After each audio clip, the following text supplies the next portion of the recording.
čisto priroda.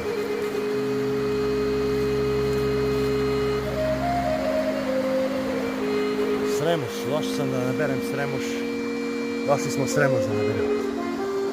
Vlasov.